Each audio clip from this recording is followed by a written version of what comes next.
gece onu gezip aramışam.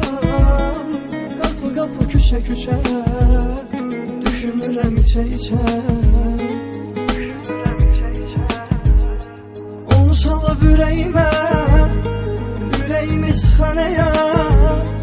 Axı belə hara gedir, axırım açıq xanaya. Düz üzümə baxanaya.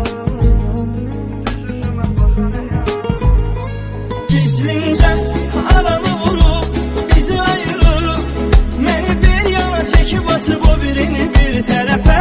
Ya belə olub, ya da nə bilim, mənə bəlkə də düşməyib hansı ki sevən ərəfə. Götürün içək